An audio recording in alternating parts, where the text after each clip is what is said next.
فاسألوا أهل الذكر إن كنتم لا تعلمون.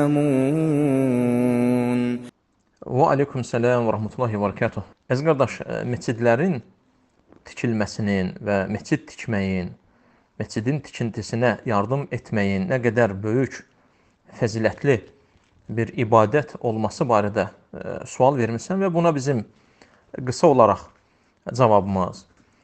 Qardaşlarım, ilk öncə insanın bilməsi lazımdır ki, məscidlər nədir? Məscidlər Allah Azza və Cəllənin yer üzərindəki evləridir. Hansı ki, Allah Azza və Cəllə həmin evləri xüsusi olaraq özünə aid etmişdir. Bu məscidlərin xüsusi olaraq Allah özünə aid etmişdir. Öz evi adlandırmışdır. Necə ki, Cin surəsinin 18-ci ayəsində Allah Azza və Cəllə buyurur ki, وَأَنَّ الْمَسَاجِدَ لِلَّهِ فَلَا تَدْعُوا مَعَ اللّٰهِ أَحَدًا. Şübhəsiz ki, heç bir şək və şübhə yoxdur ki, məscidlər Allaha məxsusdur. Allahla bərabər yanaşı kimsəni çağırmayın, dua etməyin, kimsəyə ibadət etməyin. Allah Azza və Cəllə özünə aid eləyib bütün yer üzərindəki məscidləri və həmçinin Muhammed sallallahu aleyhi və səlləm Əbu Hüreyrənin rəvayət etdiyi hədisdə də deyir ki, Allah Azza və Cəlləyə ən sevimli olan yerlər, yer üzərindəki yerlərdən Allaha ən sevimli olan yerlər məscidlərdir. Necə ki, bunu İmam Muslim rahiməhullah, İbn Xuzeymə və həmçinin İbn Hibban rəvayət etmişlər. Və həmçinin qardaşlarım, ikinci məsələ bilmək lazımdır ki, məscid həmçinin bütün təqvalı olan, təqi olan, Allahdan qorxan bütün möminlərin də evidir. Necə ki, Əbu Darda radiyallahu anhu xəbər verir, bəyan edir və deyir ki, Muhammed sallallahu aleyhi və səlləmdən eşitdim ki, Əl-məscidu beytu kullu təqi. Məscid Allahdan qorxan, təqvalı olan hər bir kəsin evidir. Hər bir kəsin evidir. Bunu Əbu Nuaym Hilyədə təxric etmiş və Şeyx Albani Silsilə Əs-Səhihədə səhih olduğunu demişdir. Məscidlərin məkanəsi, yeri üstün, İslamda üstün bir məqamının olması bu kimsəyə gizlin deyil. Açıq, aşkardır. Çünki Muhammed sallallahu aleyhi və səlləm qardaşlarım Məkkədən hicrət etdiyi zaman Qubaya çatanda ilk gördüyü iş məscidin tikilməsi oldu. Ondan sonra Mədiniyə gəldiyi zaman da ilk etdiyi işlərdən biri məscidin tikilməsi oldu. Və bu İslamda Quba məscidi və həmçinin Mədinə məscidinin tikilməsi ilk məscidlərdən oldu. Hansı ki Allah Rəsulu ilk öncə onlarla başladı. Onların tikintisi ilə başladı. Mədiniyə çatdığı zaman ilk öncə məscidin yeri alındı, təxsis edildi. Hansı yerdə tikiləcək, hansı yerdə məscid ucaldılacaq, həmin yerin alınması ilə məşğul olundu ki, ilk öncə Allahın evi tikilsin. Allah Rəsulü qardaşlarım səfərə getdiyi zaman və yaxud da hərb üçün, müharibə üçün bir səfərə çıxdığı zaman əgər orada qalacaqdılarsa, həmin yerdə ilk öncə bir müddət qaldıqları zaman öz sahabələri ilə həmin yerdə namaz qılacaqları bir məscid olaraq tuturdular. Bir məscid olaraq tuturdular ki, həmin yer onlar üçün məscid olsun. Yəni, istər səfər üçün, istər hərb üçün getdikləri hər bir yerdə ilk etdikləri iş, orada Allaha namaz qılacaqları, ibadət edəcəkləri bir yerin məscid olaraq xüsusiləşdirilməsi idi.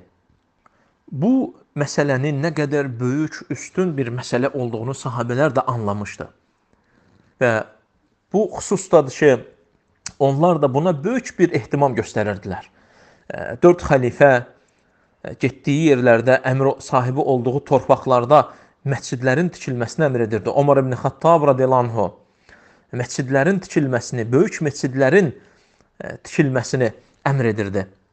Necə ki, Osman ibn Ata deyir ki, Ömər ibn Xattab radiyallahu anhu bir torpaq aldığı zaman öz əmiri Əbu Musa Əl-Əş'ariyə yazardı ki, hansı ki o da Basrada əmir idi, orada böyük bir məscidin tikilməsini əmr edərdi. Böyük bir məscidin tikilməsini əmr edərdi. Və bu səbəblədir ki, məscidlərin böyük bir yerinin olması, əzəmətli bir məqamın tutması İslamda, onun üçün bu barədə çoxlu ayələr və mutavatir hədislər gəlmişdir ki, insanlar məscidlərin tikilməsinin nə qədər böyük savab olmasına, onları təmir edilməsinin nə qədər böyük bir əzəmətli ibadət olmasına və bunun fəzilətinə, orada namaz qılmağın üstün olmasına, orada ədəblərin, xüsusi əxlaqların olmasına, hansı ki, digər yerlərlə eyni tutulmamasına insanlar buna diqqət edib baxsınlar. Və İslamda, qardaşlarım, bəzi fəzilətlər gəlmişdir ki, məscidlərin tikilməsinin üstünlüklərinə. Bu barədə qısa olaraq bəyan etmək istəyirəm ki, bu fəzilətlərdən ən başlıcası və ən birincisi məscidin tikilməsi, bina edilməsi, ona tikilməsinə yardım edilməsi, bu ilk öncə Muhammed sallallahu aleyhi və səlləmə iqtida edilib ona bənzəməkdir. Çünki Allah Rasulü ilk öncə etdiyi iş Qubaya çatdıqda məscidin bina edilməsi oldu. Məscidin bina edilməsi oldu. Ondan sonra da yolunu Mədinəyə gəlib hicrətini tamamladıqda Mədinədə də bir yerin, ərazinin alınmasını, ayrılaraq məscid üçün təxsis edilməsini və orada da məscidin tikilməsini əmr etdi. Əgər bir kəs, qardaşlarım, məscid tikilməsində iştirak edərsə, məscidin təmir edilməsində iştirak edərsə, az və ya çox fərq etməz. 1 manatmı, yoxsa 100.000 manatmı xərcləməsindən asılı olmayaraq, o bu işdə niyyətini xalis olaraq Allah üçün edərsə, o bu işdə Muhammed sallallahu aleyhi ve sellemə iqtida etmiş, ona bənzəmiş olar, qardaşlarım. Necə də gözəl bir bənzəmə, necə də üstün bir bənzəmə, necə də xoşbəxt bir bənzəmədir ki, sən yer üzərində olan, gəzən ən üstün birinə bənzəyirsən. Və bu da ən böyük dəlillərdəndir ki, Allah Rasulü ilk öncə etmiş olduğu iş məscidlərin tikilməsidir. Və bu da məscidlərin nə qədər həm ibadət cəhətdən, ictimai cəhətdən müsəlmanların həyatında nə qədər böyük bir rol oynadığını insan görür və başa düşür. Və həmçinin məscidləri tikmək, məscidlərə yardım etmək, məscidlərə təmirinə kömək etmək, bu bir möminin imanının, bir müsəlmanın imanının olmasına dəlildir. Qəlbində imanın səhih olmasına dəlildir. Çünki Allah Azza və Cəllə öz kitabında məscidləri təmir edənləri, məscidləri tikənləri tərifləyir. Tövbə surəsinin 18-ci ayəsində Allah Azza və Cəllə deyir ki, İnnəmə yuammiru məsacidallahi mən əmənə billahi vəl yevmil əxir və aqamə salətə və atə zəkətə və ləm yaxşə illallah fəəsə uləkə ən yəkunu minəl muhtədin. Allah Azza və Cəllə, qardaşlarım, məscidləri yalnız o kəslər tikər ki, onlar Allaha iman edər, axirətə iman edər, namaz qılar, zəkat verər, Allahdan başqa kimsədən qorxmaz. Allah Azza və Cəllə onları hidayət edənlərdən, doğru yolda olanlardan eləyəcək. Bu, qardaşlarım, işarədir ki, İnnəmə yuammiru məsacidallah, məscidləri yalnız o kəslər təmir edər. Məscidlərə o kəslər öz pulunu ayırar, canını ayırar, hər hansısa bir şeylə yardım edər ki, bu Allahın şahidliyidir ki, həmin kəslərin qəlbində iman var və imanları səhihdir. İmanları səhihdir və doğru iman eləyiblər həmin adamlar. Çünki imanın şərt olaraq doğru olmasının bağlılığı Allah Azza və Cəllə burada məscidlərin tikilməsinə bağladı.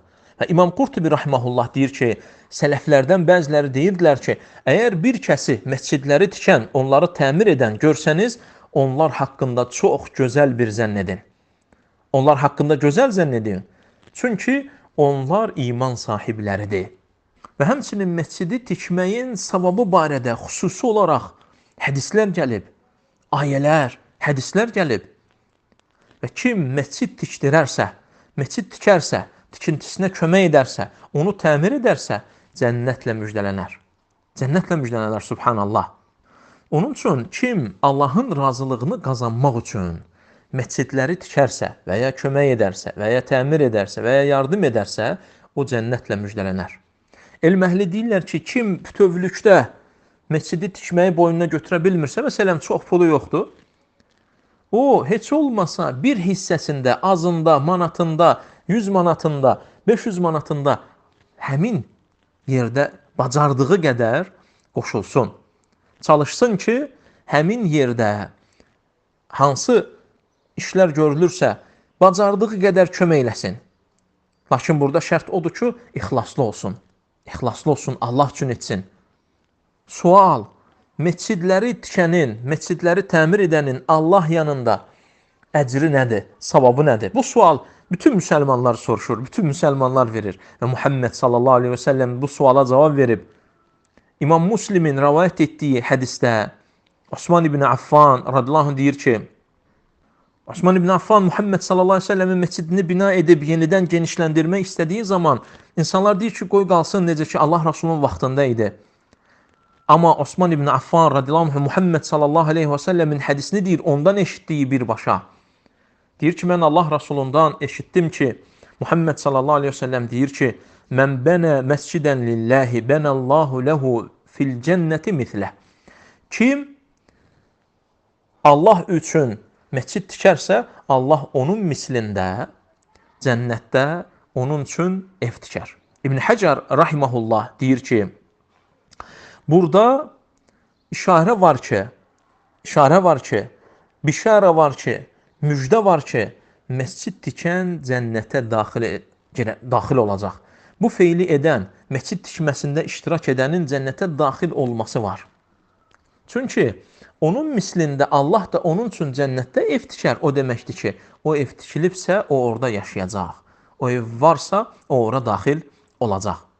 Və həmçinin burada gələn mən bənə məscidən lillah. Məscidən deyildiyi zaman bu nəkir olaraq gəlib. Burada həmçinin müjdə var ki, ola bilsin ki, bir adam bütövlükdə bir məscidi tikə bilməsin.